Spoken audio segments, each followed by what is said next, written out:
welcome to the Bella Vista Radio Club's October virtual meeting. My name is Tom. My call sign is Whiskey 5 X-Ray November Alpha W5XNA, and I am the current president of the Bella Vista Radio Club. Thanks for joining us tonight. I hope that you and your family are continuing to do well, staying safe and healthy. There is still no timeline for resuming on-site club meetings. We will only do so when it is safe and in conformance with the state's guidelines. And although not an ideal replacement, I trust that you have enjoyed the virtual meeting presentations as much as I have. We do have some good news, and that is that we have had a couple of months of on-site VE sessions with many new techs and upgrades to general and extra. Tonight's BVRC virtual meeting consists of 2 shack visits and 1 presentation. First, we have a visit to the shack of San Hudson, Kilo 5 Yankee Yankee. San is a longtime ham and DXer. He has been on numerous DXpeditions. He is a retired physician. His accomplishments on and off the air are, quite frankly, too many to list here. But I encourage you to go to his QRZ page and see for yourself. However, I would like to give you a preview of a few of the highlights that you'll see there. He's a member of the CQ DX Hall of Fame. He was inducted in March of 1983. His DXCC entities include 376 mixed, 373 foam, and 353 CW. He's the past president of the Arkansas DX Association and the last surviving charter member of that organization. He's a member of the Ozark Wireless Society, and he's a charter member and a very valued member of BVRC. Next we go to the QTH of Wayne Patton, Kilo 5 Uniform November X-Ray. Wayne is the secretary of BVRC, and his technical skill and monthly efforts enable these virtual meetings to get on the air. I know you will enjoy and find very interesting what he has to share with us tonight. You may want to take notes. We also have a presentation by our newest BVRC member, Charlie Brown, November Juliet 7 Victor, and his CW handle is red. I recently heard him on a Zoom just before a Long Island CW Club presentation by Oscar Echo 1 Whiskey Kilo Lima. Later that day, I went to his QRZ page and YouTube channel and saw that he had several outstanding videos. So I contacted him via email, and I asked him if we could show one of his videos at a upcoming virtual meeting. And he replied back with a very enthusiastic yes. So this evening we will be watching his video titled My Obsession, Wake, Hike, Soda, Repeat, or Mini Morning Madness. Red was born in Wyoming, but his current QTH is Mesa, Arizona.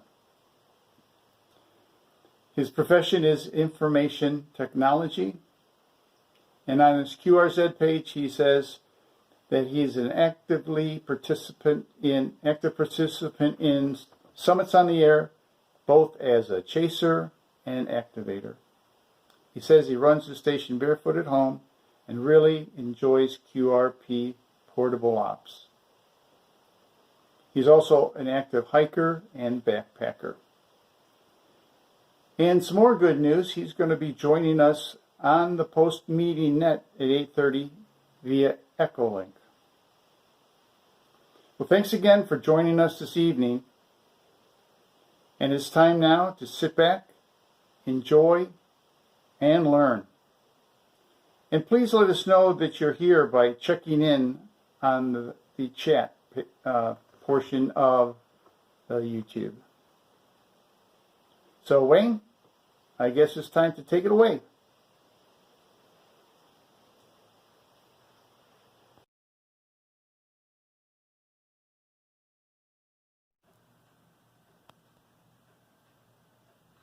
Hey, Tom, I'm glad you're here, and it's a pleasure to let me discuss a little bit about our hobby and ham radio and all the ramifications that go along with it.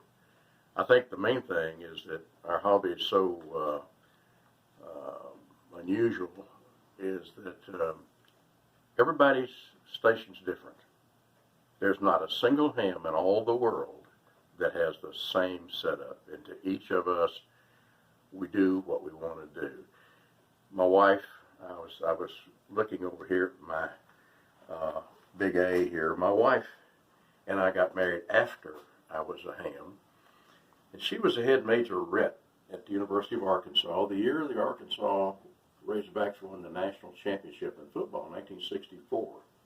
And every time we got into an argument about ham radio, me spending too much time, I said, now remember, honey, I've been a ham a lot longer than before we got married. I pity the guy who becomes a ham after he gets married, because you sort of got to do what your wife tells you to do. That's why the women call it a man's cave. I call it a ham radio shack. But to women, it can be a man's cave. So this is my man cave to the women out there who might be seeing this. I sort of start my day in my ham room many number of ways, but my computer is the place that I sit for several hours a day, especially looking for spots for DXing. If I want to work a foreign country on a certain band or whatever. So I go from here, and from here I may run over to one of four different setups over here. And this room, as you can see, is a typical shack. It's full of things besides ham radio. I've been a ham since 1957, 63 years. And my first name is really Sanford, but in ham radio, when you send Morse code, it's easier to say San. So years ago, I started going by the name San Hudson, K5YY. It used to be K5 Quick Hot Shower, QHS for years. And in 1977, I went to K5 Yankee, Yankee, Yakety Yak, Yella Yella, Yuck Yuck type stuff. And there was about a 3-month period that they allowed you to look at what call signs were available, and you could pick your top 4 and send it to the FCC. And I picked PP, VV, YY, and QH, which was the first part of my old call. And luckily I got YY, and I think that I did too. I'm thankful that I did, because it stands out in the pileup real well too. Anyway, this is where I start my mornings. This where Melinda's Razorback A is. I will be sitting here some nights at 2 o'clock in the morning, maybe 3 o'clock, if I have a schedule with a rare country or something. And I'll lay back, and I'll have it on the frequency that the schedule's for, and I'll doze off, and I'll have it set. And then when I hear the guy call, I go working, turn everything off, and go back to bed. So I spend a lot of time in this chair in the middle of the night if there's a lot of rare DX going on. I hate to use DX during most of my talk, but ham radio is such a great hobby. It keeps you out of pool halls, off the golf course, keeps you from hunting and fishing so much. It keeps you at home. My wife knows where I am. Anytime, any day. I'm in here if I'm not with her.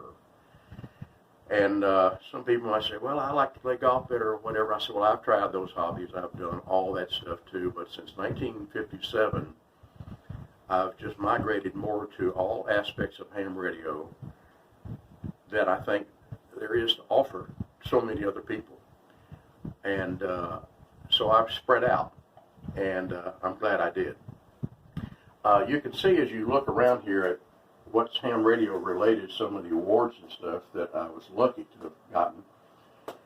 I have I don't know how many up in the attic, but I took a few to put out here. But interspersed, you see little things like golf balls. I had a big hankering to have another hobby a few years ago, collecting logo golf balls. Coca-Cola, Pepsi, Budweiser, Tyson, all the exactly different, slightly different Tyson golf balls, and Razorbacks, and University of Arkansas. And I said, boy, this is fun. Bud Light, Miller Lite. And then I found out I was paying too much money when I go to Bella Vista, get a retiree, and I was paying $1 for a ball for a rare logo, when it turns out they only have about 80,000 logos in the United States predicted. And I said, uh-oh, wrong semi-hobby to have. Go back to ham radio completely, which I did. But these are still up there. Corvettes, I started the Northwest Arkansas Corvette Club, which was a lot of fun, 1996. And we've had several Corvettes, and I've restored some Corvettes. So you see all sorts of stuff up here, the old Corvettes dating back to 1953 and so forth. But these were intertwined with my main hobby, which is ham radio. And to this day, I think that I couldn't have picked a better one when I was a kid in high school. Today, I worry about younger kids that have social media and how we get them into the hobby. And I think one of the important things is to do more than just one thing in the hobby. I think if we get into ham radio, we need to have a couple of things we want to do, whether it's build equipment, chase DX, do contesting, chit-chat on the radio in the morning with guys over a cup of coffee on 3917, get on VHF and go to the repeaters and talk. But just to do one thing only, I think, gets old after a while. So the Bella Vista Radio Club has a good aspect about it in that we can learn other segments of our hobby from other people. And if you just pick one extra one out of 5 or 6, I think you'll stay in the hobby a little bit longer. So today my talk will be mainly about DX, but I have some little items to discuss that will affect you no matter what you do in our hobby. And I think you'll understand when I show you these things. Anyway, I start off here, and if I see something I need, I run over across here, and you can see this room is 24 foot by 12 foot. And I have had ham shacks that were small bedrooms over the years. I've had one ham shack out east of town, east of Springdale, when we first moved here in 1993. That was a barn, a huge barn. I had a Corvette in one side, and the other side was huge, like 40 foot by 40 foot. And I had probably 300 pieces of radio equipment. And towers, big towers, 100-foot towers. And I thought, you know, this is great. I couldn't ask for anything better. But then traveling from outside town, inside town for food and going to church and so forth, I said, let's get closer. So we looked and looked and looked. And when we saw this house here with this big room available, I said, this would be a good ham radio shack. Small, concise, would force me to get rid of all this old equipment I had. Literally 50, 60 pieces of receivers and transmitters that were just sitting. So the way I've set mine up, and everybody's different, one thing I think everybody should do with their equipment is to have some way of protecting it. Now, these don't cost much, but there's a company who makes these slide-over anti-dust devices here, and this one has Viking MD5A, exactly what's underneath here, which is a tuner. And when I'm not using something, I usually cover it up. But this is one station that I use.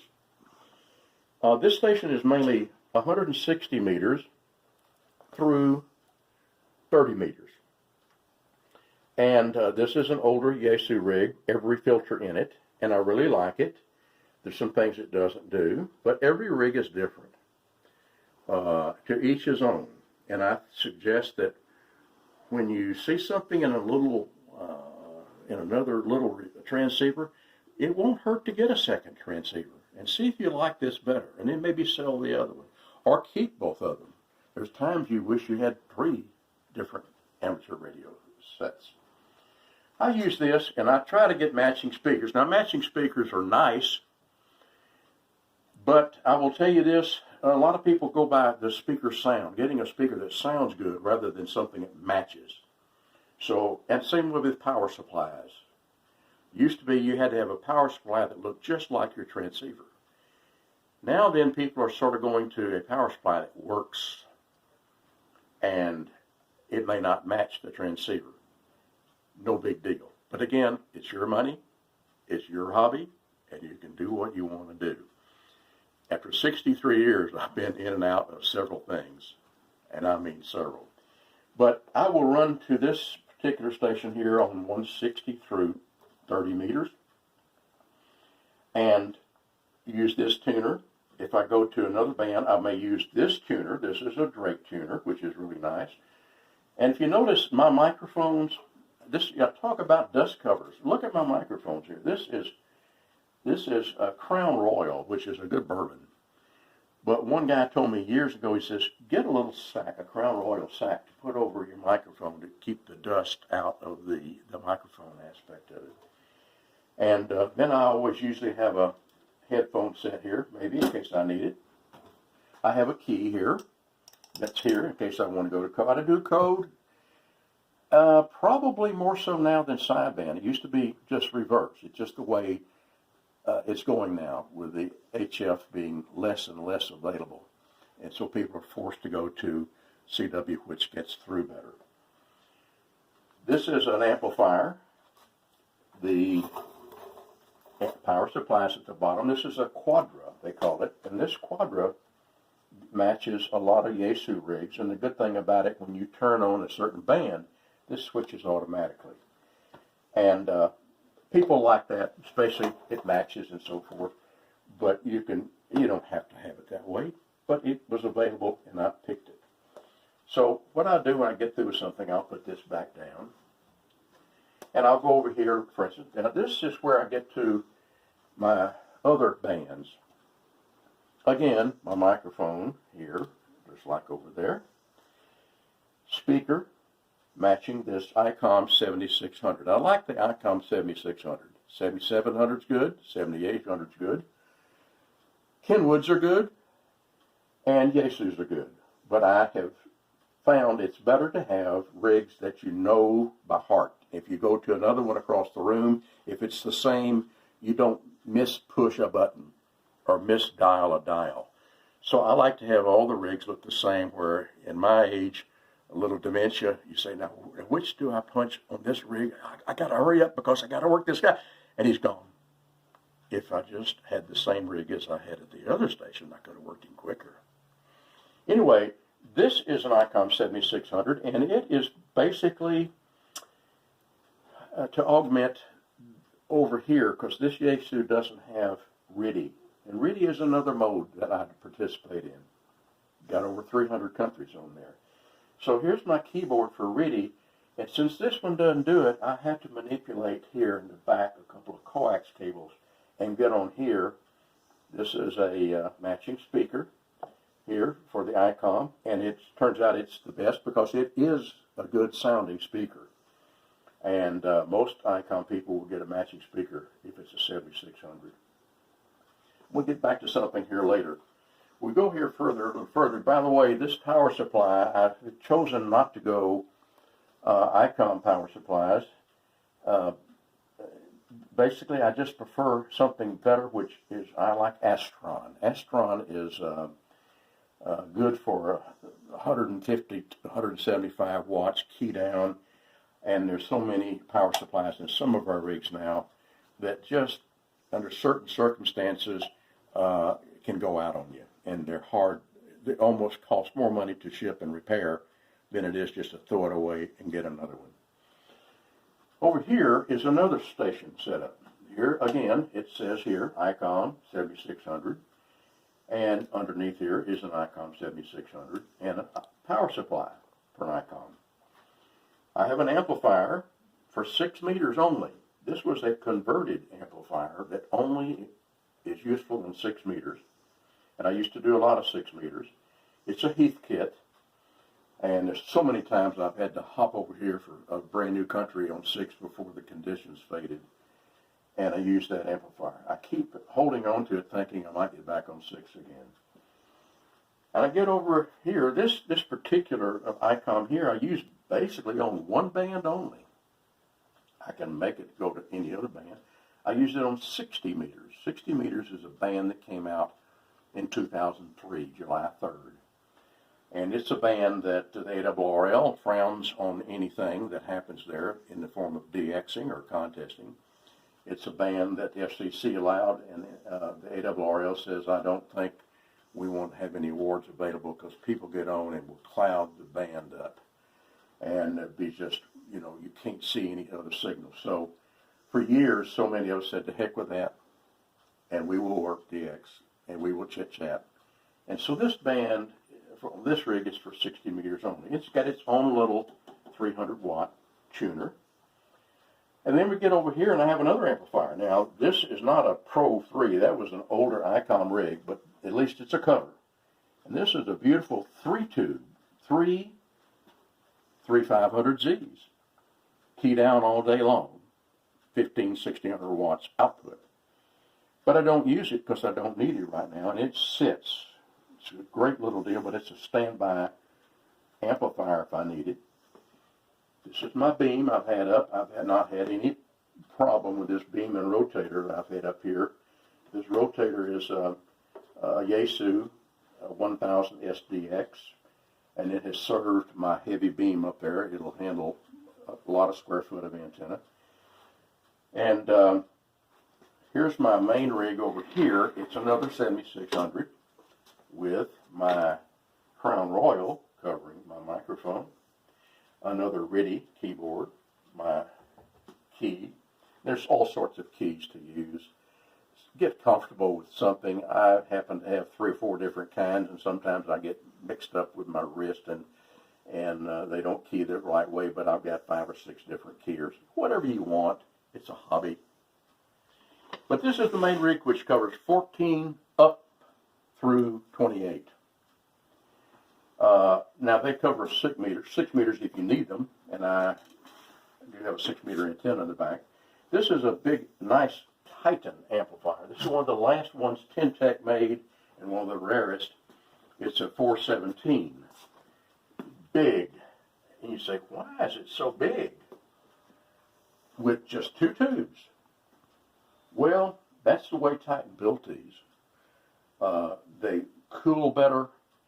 They work better. I haven't had any trouble with this at all, and it sits there. But notice when I took this off, underneath here, like everything else, you got a speaker. So when you cover this amplifier up, it helps keep dust off this speaker. I used to dust every 8 years. Now I don't have to dust any at all.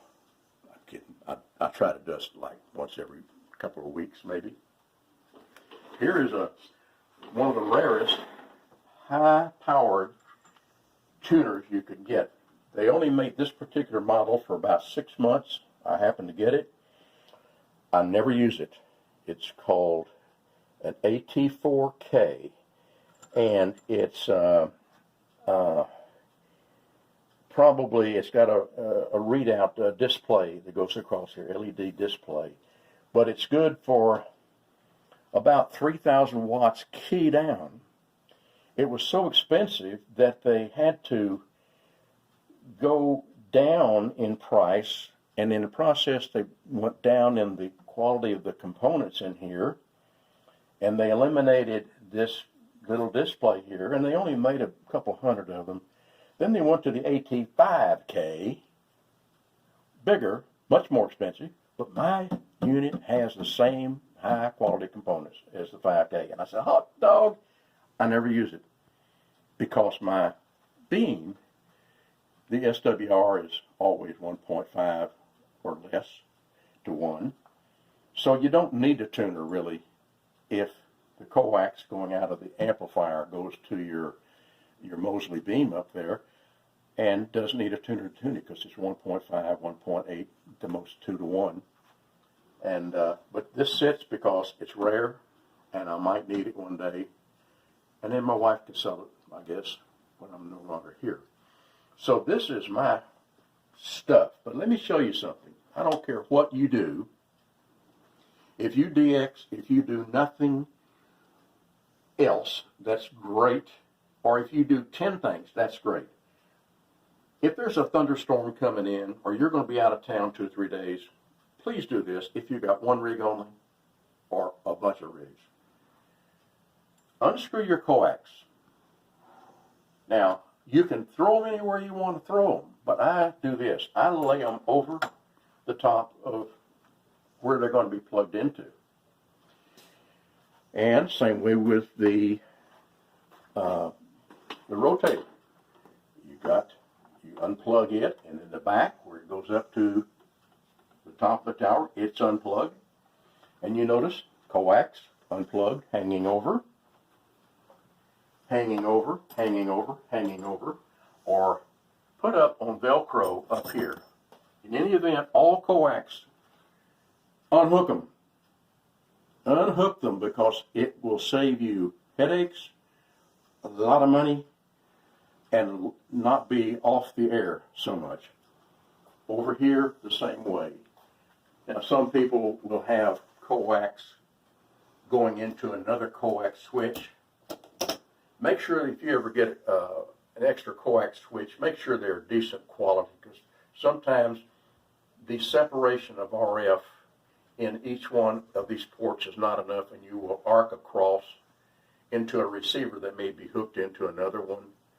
And when you are talking on this particular coax, it will blow a receiver or a transceiver that's on the other one. So make sure that if you have one of these multiple deals, coax switches, that it's a high quality one. Pay a little bit more on the front end, and don't pay for it later by depression and more cost. But you can see coaxes run all over the place. Got one way over there. You never know. I run a Variac. Some people don't run a Variac, but I run most of my equipment on a Variac and keep it at usually 115 volts. I don't go to 125. You get full output with 115 volts. I like Variacs.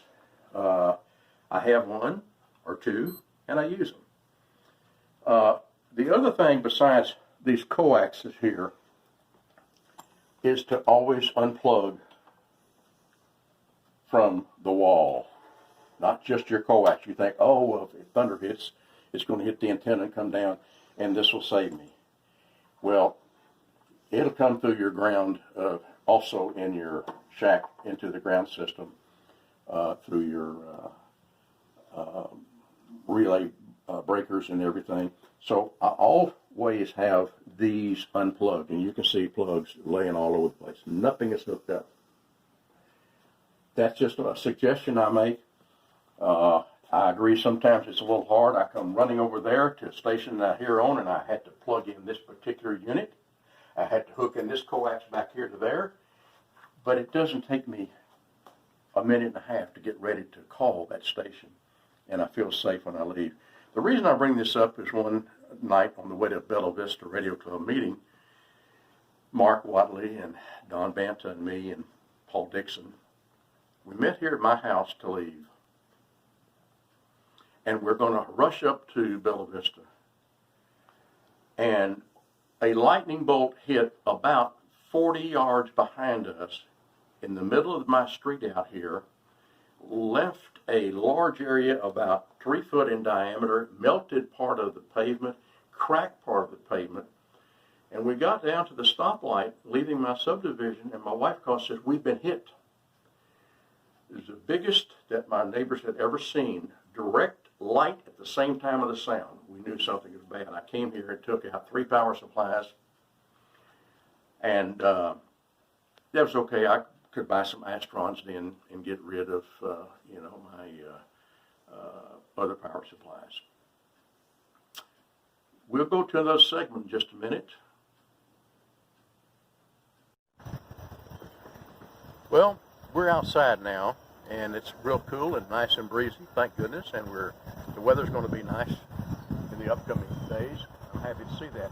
This is a beam that I'm not using now. This is a 6-meter beam that I had sort of wanted to get rid of, and I thought, well, you know, I'm not going to give it away, I'll keep it. So on 6 meters, if I want to go back to that band again, it's on a little makeshift tower that I have.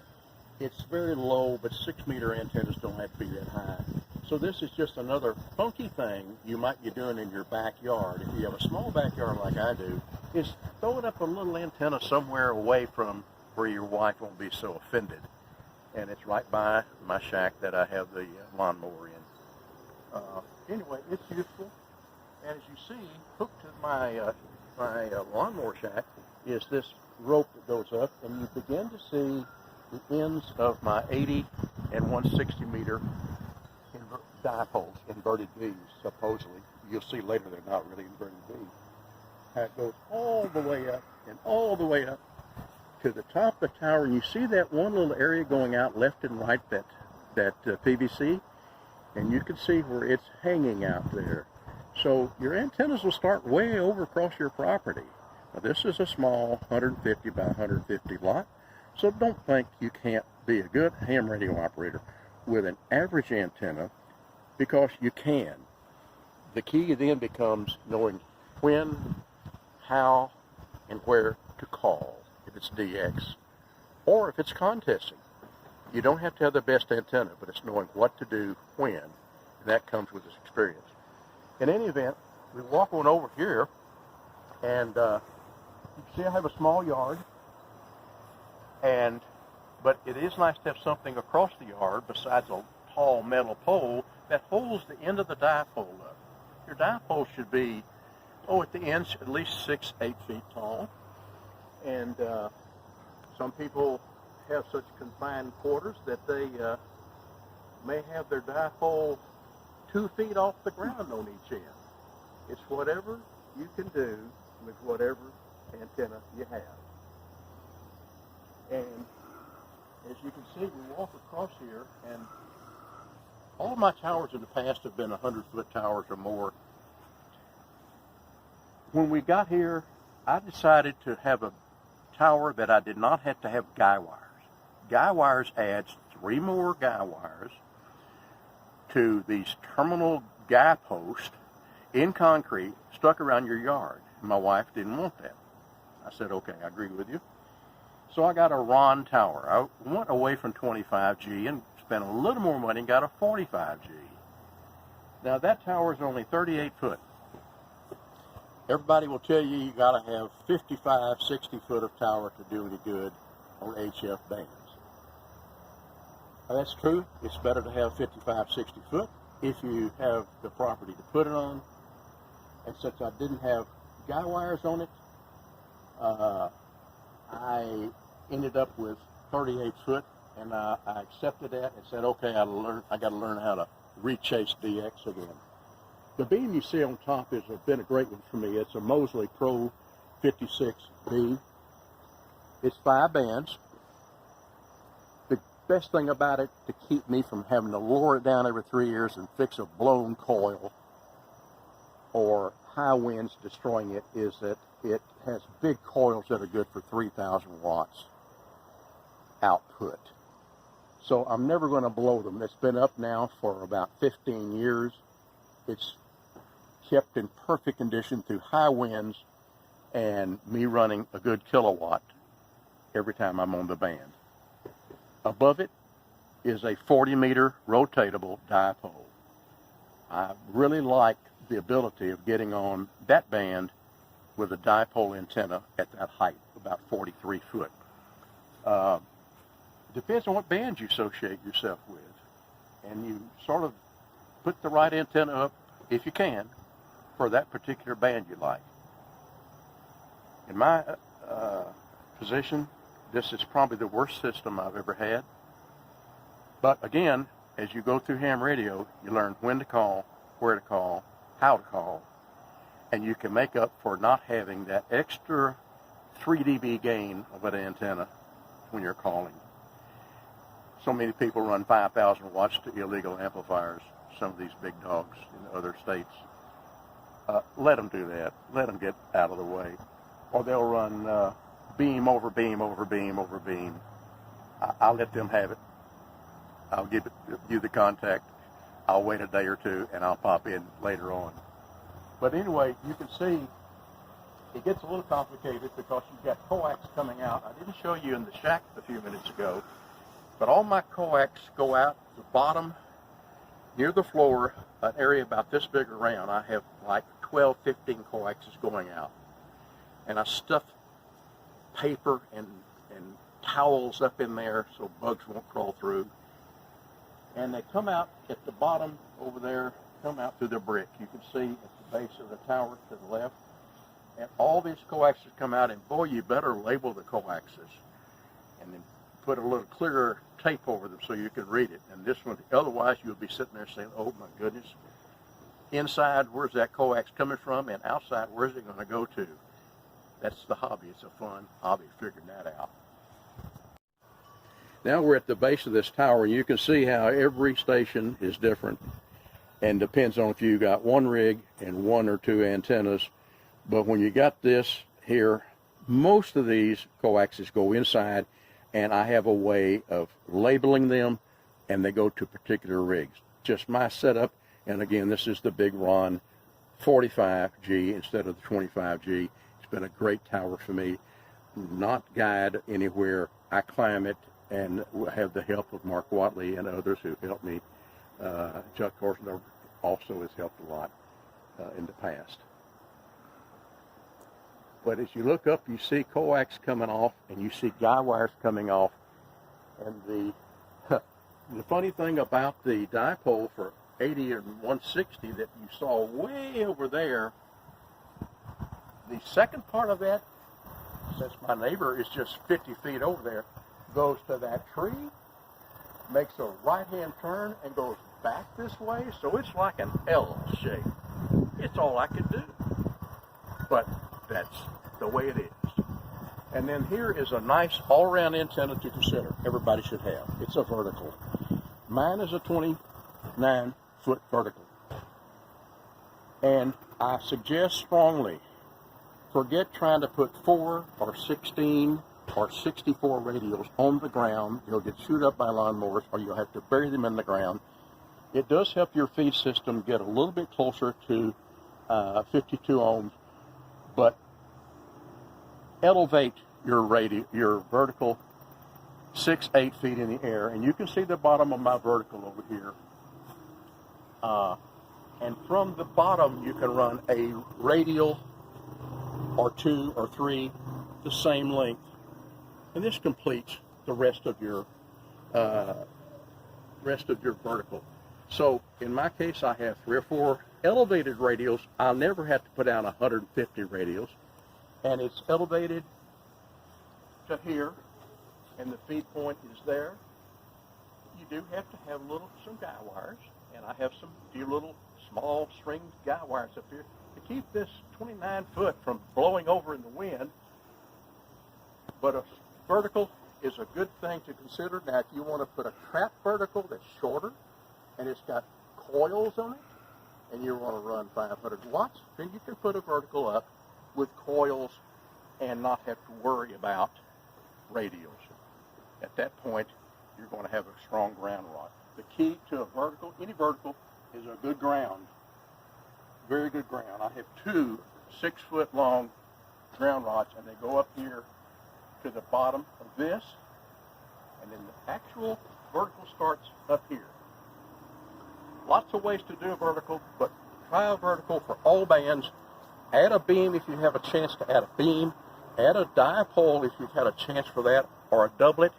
It's your hobby. It's a fun hobby. And everything you do different, or add, or subtract, or sell, is part of the good feelings you get through ham radio. In closing, I want to have a brief thing to say, and that is, this is the most fantastic hobby. I've been all over the world. I've been to 65 countries on the expeditions. I've met presidents of countries. I have been thrown in jail twice. in Africa. I've been all over all continents with my DXing, carrying a radio, and so forth. But it all started with shortwave listening, which shows you how our hobby can extend out to so many things. This is a receiver I have here listened to a few times. This is a 535 JRC NRD receiver. And I'll sit over here and I will listen to what's going on, and I may tune around with the band. I got started as a shortwave listener when I knew Elvis Presley in Memphis in 1956.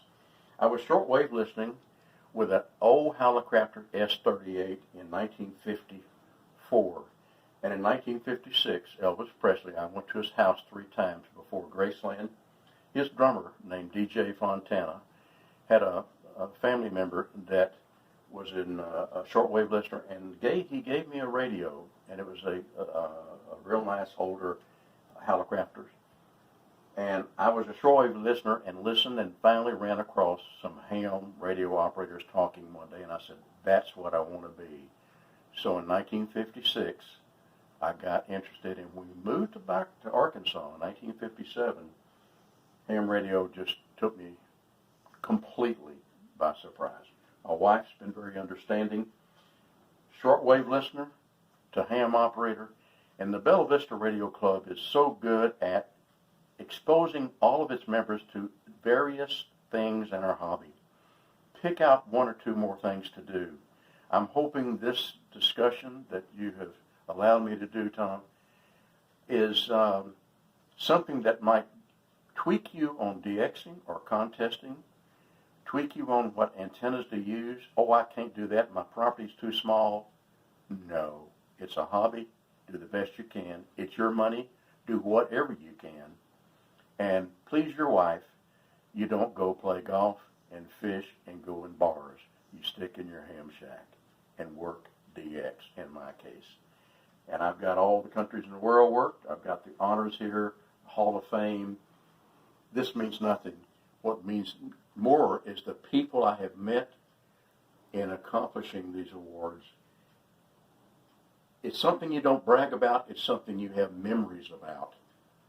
And you hang them on the wall like everybody else, and it brings back memories, just like this discussion that you have been so kind to come here tonight about. I will have this as a memory the rest of my ham life. Thank you.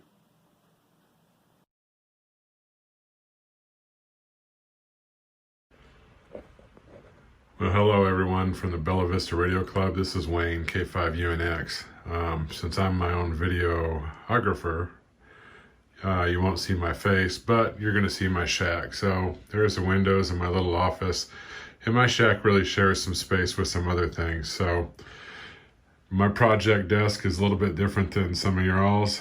That's an old wooden dollhouse that I'm building for my new granddaughter, or about to be granddaughter. She's due in a couple weeks.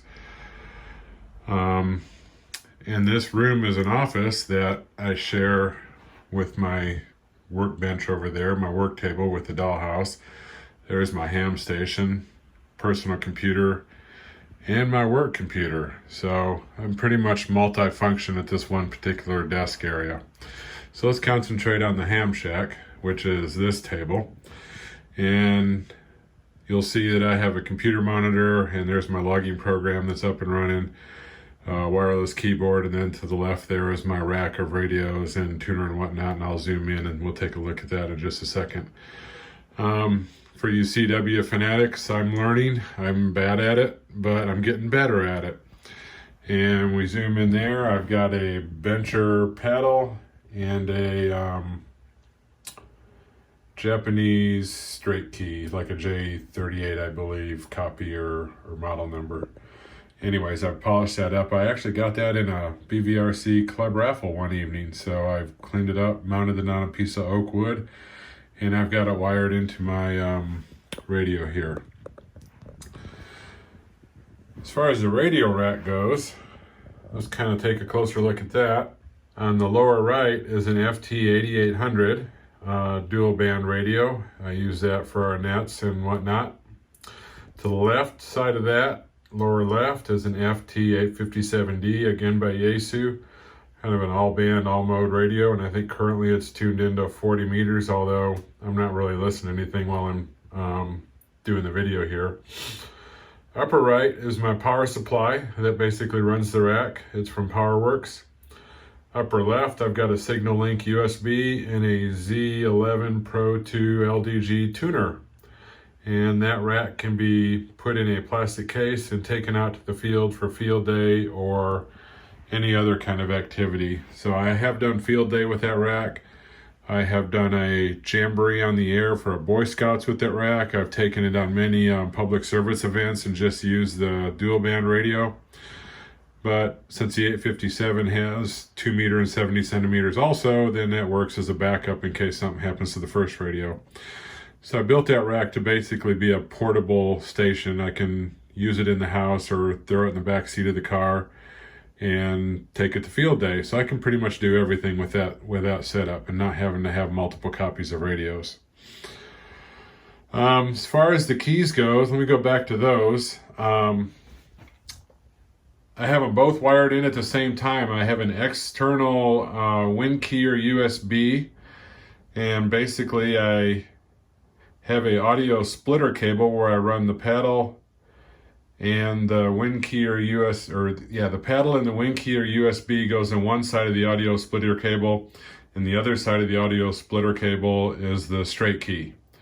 So the radio is set to basically be to disable the internal keyer in the radio, and that way I can use the external keyer. So I can actually switch back and forth between the straight key and the pedal if I want to without having to make any adjustments anywhere else. They both work just fine. That's about all. Oh, next we're going to go outside and take a look at my antenna setup. We'll be back in just a second. So this quick segment is about my HF antenna. I'm using a multi-band end-fed half-wave antenna, and it's actually made by a place called myantennas.com, and it's mounted on my back deck. And the cables out of the bottom are my coax and a ground wire, which goes to a ground rod. And then of course there's the antenna wire, which goes up to a tree, and you probably can't make it out, but there's a pulley and a line up there that I've used to haul the antenna up into the tree, and then it goes through the pulley and goes basically back into the woods, and it makes a end-fed half-wave inverted V. Seems to work pretty good. I've thought about trying some other antennas, but this one's functional and works for my needs. And there's my border collie Ray in the background. She's out with me trying to supervise. Okay, so you've seen my external or my outdoor antenna for my HF rig. I'm not going to climb in the attic and show you my 2 meter, 70 centimeter dual band antenna. I don't like going up there very much, but basically what I've done for a housebound dual band antenna is I've put an antenna up in the attic. That way I don't really have to worry much about storms and external antennas. Since I'm situated at the top of a hill in Bella Vista, it actually works very well. So thank you for visiting my shack tonight. This is Wayne, K5UNX, and back to you, Tom. Hello, it's me again. Yes, I'm not Charlie. Charlie already had his video uploaded to YouTube, so we're going to take advantage of that and send you over to his channel here in just a second. First, Tom's going to come up with some closing remarks, and then as soon as Tom's finished, you need to look down below in the description, and there'll be a link there to Charlie's video, and then you can go watch that, and that'll finish up tonight's program. So I hope you all have a wonderful evening, and thank you for watching.